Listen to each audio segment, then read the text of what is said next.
What's up, Airsoft fam? DARKTREE here, back with another episode of Replica Rundown. In today's Replica Rundown review, we'll be taking a look at the Lancer Tactical Gen 4 Predator. But before we get into that, some quick disclaimers. No, this isn't a real firearm, so ATF, FBI, don't come knocking on my door. Disclaimer number 2, this replica was given to me by AIRSOFT GI in exchange for my honest review. That's all they asked. There was no exchange for money or anything like that. All they asked of me was to give my open and honest opinions on the Lancer Tactical Gen 4, and that is what I aim to do in this video. And disclaimer number 3, I will be 100% transparent on my feelings about this replica, and even though this Gen 4 was given to me for free, I will not let that sway my opinions on how I feel about this Lancer Tactical replica. Alright guys, a little bit of history on Lancer Tactical. They came out with their Gen 1s a few years ago, and they were not the business. No one even talks about them. They were terrible. Lancer Tactical doesn't even mention them in their PSA announcement about any of their new releases. They start off their Gen 2s and up, and their Gen 1s are not even a forgotten thought. It's like they never existed. But they did. The Gen 2s were a vast improvement. There were many different colorways, many different platforms.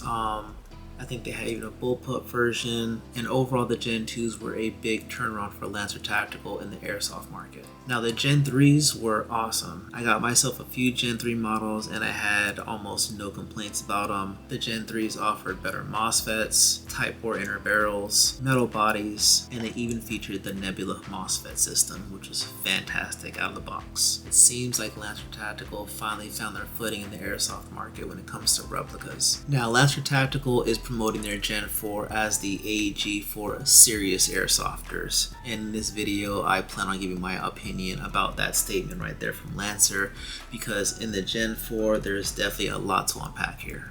Alright guys, so I did have the chance to run this for a game day down at HSP, and it did a fantastic job. Just to let you guys know that off the bat. I had almost zero issues with it. In a second we are going to go top to stock on this thing, and as I run through the replica itself and everything I put on there, I'll let you guys know what issues I came upon on my my game day and through my testing, and I'll let you guys know if those things were alleviated or if those issues still exist. Alright guys, let's go top to stock on this replica as we talk about the externals. Alright guys, starting at the top right here, we have the Strike Industries Oppressor. This is a huge, chunky tracer unit right here from Strike Industries, one of my favorite brands in airsoft. They make some pretty cool futuristic type of airsoft stuff, and they also make stuff for real steel as well. Moving right along, we have a 10-inch outer barrel that is enclosed by this 10-inch handguard right here. The handguard is very unique. It has M-LOK on 3, 6, 9, and 12. Basically M-LOK on all sides, so that makes it a little bit of a unique situation when it comes down to mounting lights and lasers and stuff like that. If you can see right here, I have a Atlas Customs end gall, also with a Atlas Customs flashlight, all right here, and that is being worked off this Repro Unity pressure pad that I got off of Amazon right here. It's my typical, basically, laser light cluster right here that I normally run on my replicas because it just works, and it's very comfortable with my ADS and my C-clamp, my grip overall. It just works for how I run my replicas. So yeah, let's just keep on moving. On the other side right here, I do have a Strike Industries QD mount right here. It isn't in the best position. I might run it further forward, but where it stands right here, it's not the best, but it doesn't get in my way at all. It's just I can see it being a problem in the future, so I'll probably reroute that to the front of the handguard. And right underneath that, again, Atlas Custom works with my favorite airsoft brands with the Atlas Customs hand stop right there. Just another note on the Predator rail, it is very comfortable, guys. It's very slim, very lightweight, and you can still mount all your lights, lasers, and accessories to it, and you won't have an issue. So kudos to Lancer on throwing this rail on. It is a little bit of a unique style, but it works for the replica, and it has grown on me, so I do like it. Moving further down, we have this full metal receiver body right here. Now this is where the replica really shines for me, because Lancer outdid themselves with how they have redone their receiver. Like I said, it is full metal. They do have the laser engraving, all their etching, all their trades and logos have all been laser engraved this year, so that is a major plus. And everything on this receiver is fully ambi. We have a ambi mag release, we have a ambi selector, of course the ambi charging handle, which does lock back to reveal the rotary style hop up from Lancer, so that is a plus. And of course it does the thing, the bolt does lock back. We do have a flat trigger, and I did notice that Lancer did make an improvement from their Gen 3 to the Gen 4. The trigger has been greatly enhanced. There's a lot more aggressive textures on there, and they do actually have it to where you can adjust the trigger to give you a more snappy trigger with less take up. Now, I haven't adjusted the trigger on this model. I'll probably do that in a later video and show you guys how to do that, and show you guys how snappy and how responsive you can get this trigger to be. Like I said, the trades on this thing are awesome, guys. I just want you guys to take a second to look at the trades, and also the textures and the added materials that they added to all the controls on the system. Don't go unnoticed by me, at least. Lancer did a great job on enhancing all these controls, making it a lot easier for the user, and the interface on this model, on this Gen 4, is just phenomenal. Some of the best controls, and the ease of use, it just works. Good job, Lancer. Moving on, of course, I had to go ahead and put some goon tape on my pistol grip right here. The pistol grip is very comfortable in terms of the angle, but there is a slight problem. Just like the Zion arms, the trigger guard right here, it does have not the same amount of bite. It's not as severe as the Zion arms R15, but there is a little bit of a issue right here with finger bite when you are gripping this thing, running with it all day. There are a lot of sharp angles right here that I think Lancer needs to go back and take a look at when they go into making like Gen 5s or more models under their Gen 4s. The trigger guard, when it meets with the pistol grip, this whole area right here needs to be reworked. I like the textures on the actual trigger guard, but when the trigger guard meets the actual unit housing, whatever you want to call this area right here, it just needs to be redone. It's very uncomfortable, and after hours of gameplay, it does dig into your skin, and it becomes a issue. So Lancer, please go ahead and fix this trigger guard right here. Alright guys, I don't have the front sight up, but the back sight is awesome. I think I have some b-roll of the sights that I did in a short video, but we do have metal sights, metal irons. They do have the spring-loaded flip-up feature on there. Pretty awesome. I like them. I'm not going to ever probably use them, but it's nice to have some pretty cool and usable backup irons for your replica.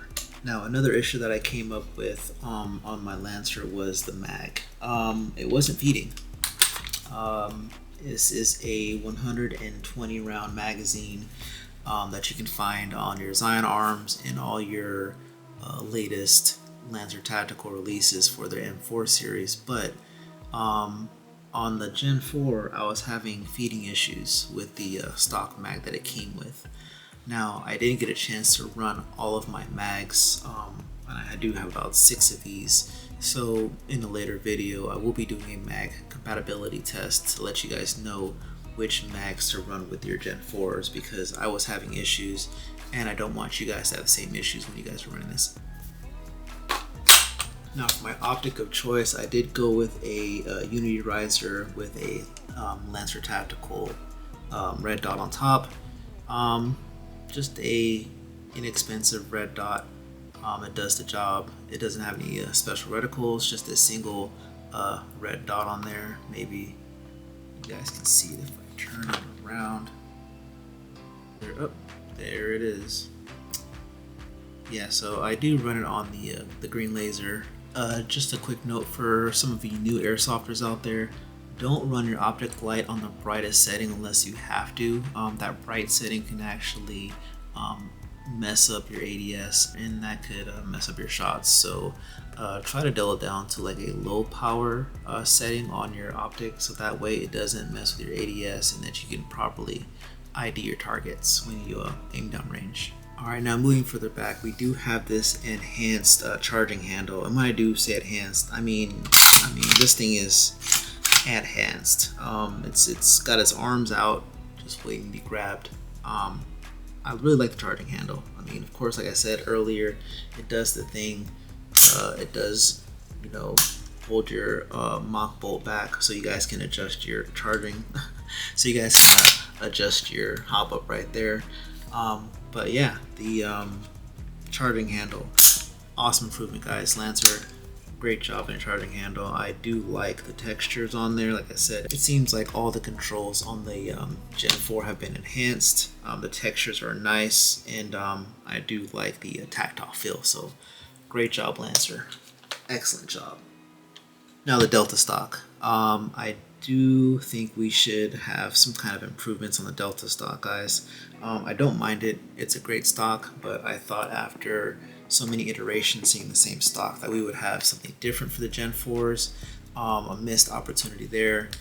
Like I said, it works, but I think by now we should have, at least a different option. Maybe an idea for the future for the Gen 5s, or, you know, maybe some other Gen 4 releases are to release these things with different furniture options, maybe BCM or PTS, you know, just going with different brands to bring a different flavor. And you know, a missed opportunity, of course, was, you know, no colorways on release. We have the black colorway, which ain't nothing wrong with black, but I mean, we have bronze, we have FDE, there's gray. I mean, you guys could have done a whole lot more with the colorway releases, probably could have got more sales. I personally would have preferred me to have a bronze one on release, but that's just me. I'm not going to be mad. The black one is nice, but Lancer Tactical, I don't know why they didn't release more colorways in December. I see that as a missed opportunity. Alright, you guys know I'm no AEG tech, so real quick, let's run through the internals on this Gen 4 from Lancer Tactical. Alright, for the Gen 4, the internals have all been fully upgraded. The Gen 4 does come with low resistance wiring, a 6.03 inner barrel. It also has a quick change spring system, a 6.03 Type 4 inner barrel. It has a optical sensor design that eliminates the need for a magnetic sector gear. And this replica also comes with the new and improved Nebula 2 programmable ETU MOSFET system. Now this MOSFET offers a few cool new modes. Now this new and improved MOSFET allows you guys to do semi-auto, full auto, 3-round burst, 5-round burst, sniper mode, and binary. Alright, now earlier I did mention that Lancer said this was the AEG for serious airsofters, and I think that statement wasn't really for the replica. I think this replica is a representation that Lancer Tactical is starting to take themselves more serious as an airsoft brand and a distributor. It's kind of rough right now with the airsoft market. Everything is being elevated in terms of the AEGs, trying to keep up with the gas blowbacks in the HPA market. We all know gas blowbacks are going to be probably taking over the airsoft market in the coming future. So for all the brands that are making AEGs in the future, to me, this has to be the standard. Last year I did mention that the Zion Arms R15 was kind of where I saw the standard of airsoft, and where I kind of last year I mentioned that the Zion Arms R15 was kind of where I saw the standard of airsoft. And in 2025, I think Lancer has come out with the new standard in their Gen 4 lineup. In my opinion, the Gen 4 is what every airsofter should be expecting when they spend $300 for a replica. In this day and age, when you're getting an AEG, you should be getting everything you see here. Great row for accessories, full metal body, ambi controls, backup irons, great battery space, flat trigger, and with the set of internals this thing's come with, it's pretty much what's to be expected in the airsoft market nowadays. Now what puts this replica over the top is the price point. At $300 for something like this with an adjustable trigger, the MOSFET, everything you see here except for the accessories of course, you know, you can't ask for much more. I think Crytek is making a similar model with their Trident line, and I think the selling price for that thing is around $360 or $380. Now if you were to put $360 into a Lancer, you can get a model like this, but it will come with a gate Aster system, a CNC metal hop-up, and it comes with a gate flat trigger as well. Now if you compare this to other airsoft models in the same category, Lancer Tactical is destroying all of them. They're all getting cooked by Lancer Tactical. There isn't any question about it. Specna, Crytek, any other brands right now, even G&G, my favorite airsoft brand, I don't think they can compete with this. I mean, if I were to get this as my first replica, or any replica at all, like, I am happy with this. This is, I mean, besides the little problems that I told you guys about earlier, there's nothing wrong with this thing. It feels fantastic in hand, and I highly recommend you guys go ahead and go pick one up. Alright guys, let's end this video off with some pros and cons on the Gen 4 from Lancer Tactical. Let's hit it up with some pros real quick. It's lightweight. You can actually feel the difference from the Gen 3 to the Gen 4. Hats off for the enhanced controls. The controls really sell this rifle, guys. It really makes a difference. Yeah, slim handguard. Really liking the slim handguard. Hats off to Lancer on that. And this adjustable trigger with the MOSFET, it gives it close to HPA vibes is what I'm getting for this replica, which makes it awesome. Puts AEGs back on the map, so great job Lancer on that. Now real quick, some cons. This QD point right here on the handguard, guys, not real. It doesn't hold your QDs, so why is it there? I don't know. I mentioned before, the trigger guard, this needs to be erased. You guys need to do a better job of fixing the trigger guard. This thing is a pinch hazard, and I don't like it, so fix it. And I've also got comments on my YouTube channel that people that are running Lancer trigger guards and Zion Arms trigger guards have had the same pinching and uncomfortable feeling that I have had running these. So Lancer, you guys need to go ahead and take a look at that and try to rework this whole trigger guard area.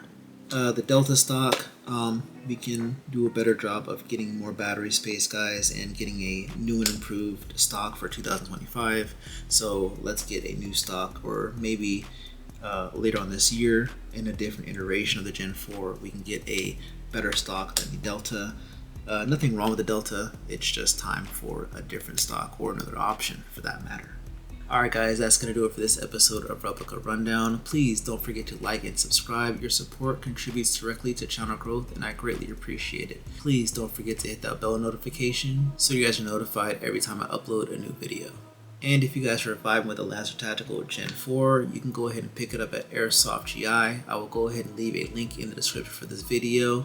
And if there's any other airsoft goodies that you need, don't forget to shop at AIRSOFT GI. Alright guys, thanks again for watching. Don't forget to aim down sights. And until next time, take care.